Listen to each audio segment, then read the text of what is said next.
नमस्कार दोस्तों, मैं तुलसी। लखनऊ से दिल्ली जा रही ट्रेन में सभी यात्री आते हैं। रिजर्वेशन बोगी नंबर 5 होती है, उसमें स्लीपर में सभी अपनी अपनी सीटों पर बैठ जाते हैं। यहीं एक 18 नंबर की सीट पर विजय नाम का ये शख्स बैठता है और उसके बाजू में ही जो सीट खाली डली हुई थी उस पर अभी तक कोई नहीं आया, बाकी सारी सीटें भर चुकी थीं। वो सोचता है आखिर ये सीट किसकी हो सकती है। खैर, सफ़र है, लोगों का आना जाना तो लगा रहता है। ट्रेन चल देती है और ये सीट अभी भी खाली पड़ी है। विजय अपना सब सामान सेट करके सफ़र एंजॉय करने लगता है। थोड़ी दूर ट्रेन चलती है, थोड़ा आउटर साइड स्टेशन एक और आता है। 10 मिनट के बाद थोड़ी वहाँ रुकती है। वहाँ से एक लड़की हाथ में 2 बैग लिए। लड़की कोई ज़्यादा बड़ी नहीं थी, 18-19 साल की ये खूबसूरत सी लड़की हाथों में भारी भरकम 2 बैग लिए इस ट्रेन में चढ़ती है और विजय की जस्ट आगे वाली सीट पर जाके बैठ जाती है।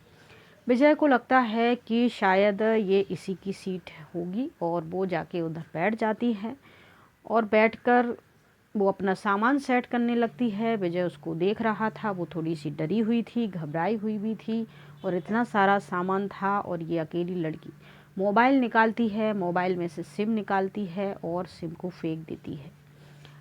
फिर ये अपने मोबाइल में दूसरे सिम डालने की कोशिश करती है, लेकिन उसकी जो पिन है वो कहीं गिर जाती है। मोबाइल खोलने की और वो इधर उधर तलाश करती है सामान में, लेकिन वो पिन नहीं मिल रही थी। विजय ये सब कुछ देख रहा था, जो कि विजय के एक अपनी खुद की मोबाइल की शॉप थी, इसीलिए उसके पास कुछ एक्स्ट्रा पिन पड़ी हुई थी। वो पिन निकाल कर अपने पास से निकाल के उसे देता है और कहता है, शायद तुम्हें इसकी ज़रूरत है, तुम मोबाइल खोलना चाहती हो, दूसरी सिम डालना चाहती हो। वो कहती, जी। मैं लेती है पिन, मोबाइल खोलती है, उसमें दूसरी सिम डालती है और नंबर लगाना शुरू कर देती है। लेकिन जो कि उसके मोबाइल में ये सिम चालू नहीं हुई थी, नेटवर्क नहीं मिल रहा था, तो वो बहुत परेशान हो रही थी, कॉल कर रही थी बार बार, लेकिन कहीं लग नहीं रहा था। विजय पूछ लेता है, तुम कौन हो, कहाँ जा रही हो और तुम्हें किससे बात करनी है, तुम्हारे फ़ोन को क्या प्रॉब्लम हो गई है। तब ये लड़की जो पहले तो घबराती है, कुछ बताती नहीं है, डरी सहमी सी अपने चेहरे से पसीना पोंछती है, सामान सेट करके कहती है, मैं दिल्ली जा रही हूँ, मुझे थोड़ा सा काम है, मेरे मोबाइल में नेटवर्क नहीं आ रहे हैं, ये सिम चल नहीं रही है। तब ये लड़का कहता है कि सिम तो जिसके नाम की है उसको वेरीफाई करना पड़ेगा जाके, तभी वो सिम चलेगी। तो वो बताती है कि कैसे वेरीफाई करें। तो ये लड़का कहता है कि ये सिम जिस भी नाम से, तुम्हारे नाम से या किसी और के नाम से रजिस्टर्ड है, उससे कहो कि ये सिम के बारे में बातचीत करे, रजिस्टर्ड करवाए, फिर ये सिम चालू हो जाएगी, तभी नेटवर्क मिलेंगे। वो कहती है कि ये पुरानी सिम थी, वो तो मैंने तोड़ के फेंक दी है और नई डाली, इसके नेटवर्क नहीं आ रहे हैं, क्या तुम मुझे अपना मोबाइल दे सकते हो। फिर वो विजय का फ़ोन लेती है और उस लड़के को नंबर मिलाती है जहाँ वो जा रही थी। विजय थोड़ा थोड़ा समझ रहा था कि माजरा क्या है। वो बातचीत करती है और कहती है कि ये सिम चालू नहीं है, तो वो बता देता है कि तुम ऐसे करके दिल्ली के स्टेशन तक आओ, फिर देखते हैं क्या करना है। वो उसको फ़ोन दे देती है और फिर बैठ जाती है। तब इन दोनों बातें करते हैं, तुम कहाँ जा रही हो। तो वो कहती है कि मैं लखनऊ की रहने वाली हूँ, अपनी दोस्त के यहाँ दिल्ली जा रही हूँ, मुझे थोड़ा काम है। इतना सारा सामान लेके तुम दिल्ली क्यों जा रही हो। तो वो कहते हैं कि तुम्हारे साथ और कोई नहीं है, घर परिवार माता पिता ये। नहीं, मैं ऐसे ही घूमने के लिए जा रही हूँ। उसे लग रहा था कि किसी को कानो कान कुछ खबर ना हो और वह चुपचाप से इस लड़के के पास ये सारा सामान लेके चली जाए। बातचीत धीरे धीरे इनकी शुरू होती है और फिर बातों ही बातों में ये लड़की बता देती है कि ये घर छोड़कर, अपने माता पिता से छुपकर, अपने प्यार के साथ ज़िंदगी बसाने के लिए, शादी करने के लिए जा रही है और इस बारे में किसी को कुछ भी मालूमात नहीं है। तब विजय कहता है, अच्छा तुम अपने लवर के यहाँ जा रही हो, उससे शादी करने के लिए। जी।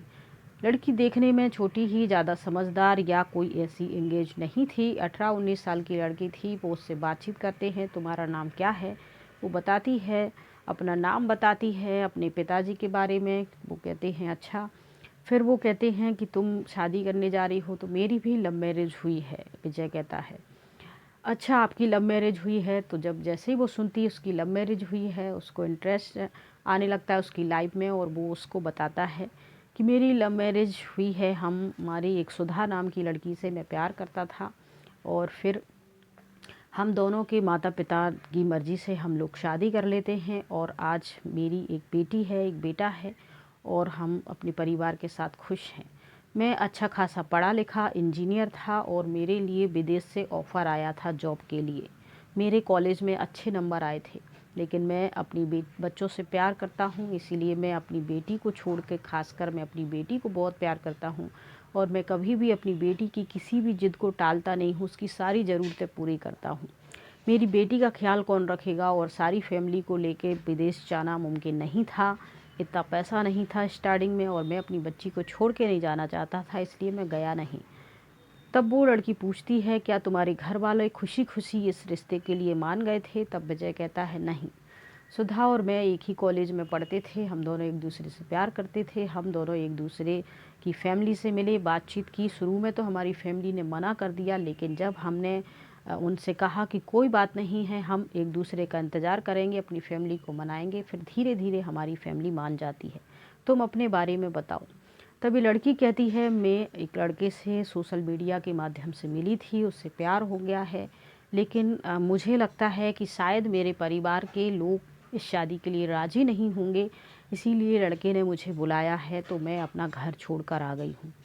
अच्छा, तुम्हारे घर परिवार को ये बात पता है? तो वो कहती, नहीं नहीं। लड़की कहती है कि मेरे माता पिता को किसी को कुछ भी मालूमात नहीं है, मैं तो किसी को कुछ भी बता के नहीं आई हूँ। तब उन्होंने कहा कि तुम्हारे पापा क्या तुमसे बहुत प्यार करते हैं? लड़की कहती, हाँ, मेरे पापा मुझे बहुत प्यार करते हैं, बचपन से लेकर आज तक उन्होंने मुझे सब कुछ दिया है। फिर तुमने अपने प्यार के बारे में अपने पापा से क्यों नहीं बताया? शायद वो उस लड़के से तुम्हारी शादी करवा देते। इस पर ये लड़की जो है थोड़ी चुप हो जाती है, कुछ नहीं बोलती। वो फिर और इंटरेस्ट उसमें लेती है और कहती है, अच्छा, तुम्हारे पेरेंट्स कैसे मान गए थे? तब विजय बताता है कि मेरे माता पिता तो मान गए थे, लेकिन सुधा के माता पिता मान नहीं रहे थे। तो सुधा मेरे साथ घर से भागने के लिए तैयार हो गई थी, और वो मुझसे कह रही थी कि मेरे माता पिता मानेंगे नहीं इस शादी के लिए, चलो भाग चलते हैं।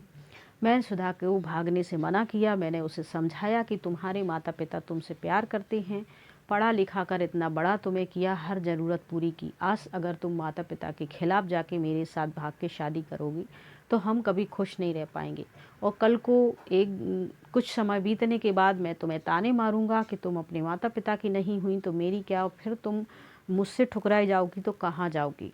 तुम्हारे साथ कुछ भी हो सकता है। मैं उसे बहुत अच्छे से समझाता हूँ, उसे घर भेजता हूँ, अपने माता पिता से वो बात करती है, लेकिन हमारा रिश्ता चलता नहीं। उसके पिता मानते नहीं हैं। फिर मैं खुद जाके उनके पिता को बात करता हूँ सुधा के, और उनको कहता हूँ, नमस्ते अंकल, मैं सुधा से बहुत प्यार करता हूँ और उससे शादी करना चाहता हूँ। पर उनके पिता साफ मना कर देते हैं। फिर मैं उनको कहता हूँ कि ठीक है, आपकी बेटी है, आपकी मर्ज़ी के खिलाफ़ जाके हम कभी शादी नहीं करेंगे। आप अपनी बेटी का जो भला चाहते हैं उस अनुसार ही आप खुश रहिए, मैं जाने लगता हूँ। तब सुधा रोती हुई आती है और कहती है, मैंने कहा था पापा नहीं मानेंगे, तुम मुझे लेकर भाग चलो। ये बात जब पापा सुनते हैं और देखते हैं कि मेरी बेटी इस लड़के से बहुत प्यार करती है और ये लड़का मेरी बेटी को भगाने के लिए तैयार नहीं है, तो वो उसके बारे में कुछ सोचने लगते हैं। और फिर सुधा के घर वाले भी मान जाते हैं, और सुधा के घर वाले, विजय के घर वाले मिलके दोनों अपने आशीर्वाद से इन दोनों की शादी करवा देते हैं। और आज मैं और मेरी पत्नी हैं और 2 बच्चे हैं, हम पूरा परिवार अपने घर परिवार के साथ खुश है। जब ये सारी बातें ये लड़की सुन लेती है, तो वो कहती है, क्या मेरे पापा भी उस लड़के से मेरी शादी के लिए तैयार हो जाएंगे? तब वो कहते हैं कि माँ, बात करके देख लो, शायद मान जाएं। इतने में दिल्ली स्टेशन आ जाता है और दोनों उतर के अपने अपने रास्ते जाने लगते हैं। इतने में लड़की जो है उस लड़के को आवाज़ देती है कि मुझे आपका फ़ोन दीजिए। विजय थोड़ा समझ रहा था कि शायद लड़की को उसकी बातें समझ में आ गई हैं और वो अपने घर वापस जाएगी।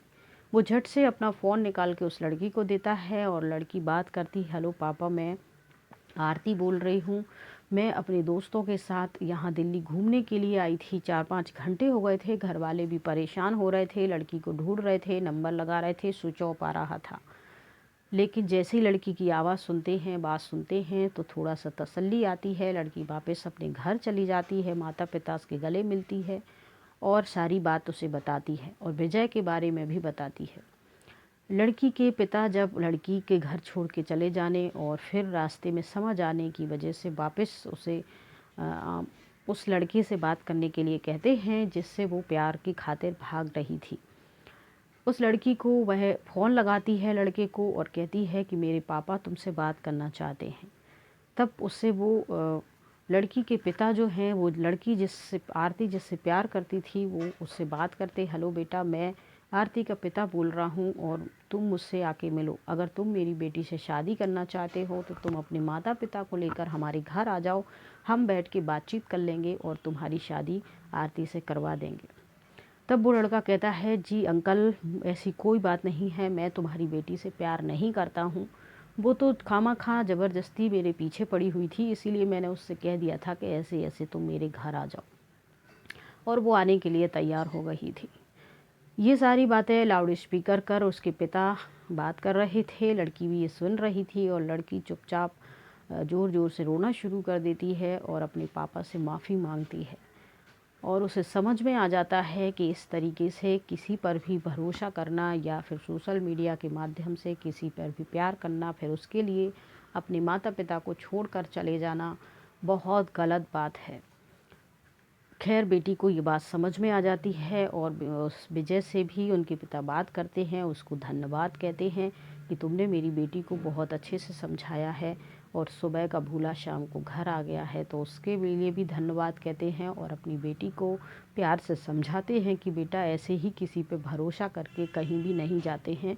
लड़की जात है, कहीं कुछ भी ऊंच नीच हो सकती है, तो हम कहीं भी मुंह दिखाने के लायक नहीं रहेंगे और फिर तुम्हारी ज़िंदगी का भी कुछ हो जाएगा तो फिर हम क्या करेंगे। लड़की को भी बात समझ में आ जाती है, वह अपनी बात गलतियों पे शर्मिंदा होती है, उस लड़के से कभी ना बात करने की अपने पिता से प्रॉमिस करती है और इस तरीके से एक लड़की की ज़िंदगी जो है वो बच जाती है। तो तमाम उन लड़कियों को इस कहानी के माध्यम से मैं ये कहना चाहती हूँ कि जो माता पिता तुम्हारी छोटी छोटी गलतियों को नज़रअंदाज करके तुम्हारी खुशियों के लिए अपने पेट की और अपने पैसों की किसी चीज़ की परवाह किए बगैर जब तुम्हारे लिए हर कुछ करते हैं, तो तुम ऐसे पिता को ठुकरा के जब किसी अनजान लड़के के लिए चली जाओगी घर छोड़कर, तो कुछ दिन इस्तेमाल करने के बाद वो लड़का भी तुमसे यही कहेगा कि जब तुम अपने पिता की नहीं रही और अपने पिता की मान मर्यादा का ख्याल नहीं रखी, तो तुम हमारे साथ क्या जीवन यापन कर सकोगी। तो ये सब तुम्हें ही दोषी है और फिर तुम घर की रहोगी ना घाट की। तो ऐसी लड़कियां कभी भी गलत कदम ना उठाएं और अपने प्यार, अपने जज्बातों को कंट्रोल कर अपने कैरियर पर ध्यान दें, तो ज़्यादा बेहतर होगा। और जहाँ भी आपका प्यार मोहब्बत है, अपने घर परिवार में ज़रूर इसके बारे में बातचीत करें और उनसे मेल जोल करके उनके आशीर्वाद से ही आप अपने जीवन का जो भी है फैसला लें। कहानी आपको कैसी लगी उसके बारे में अपना ओपिनियन कमेंट बॉक्स में ज़रूर दें। आप कहाँ से सुन रहे हैं और क्या आपका नाम है ये भी बताएं। अपना ध्यान रखें, खुश रहें। जय हिंद, जय भारत।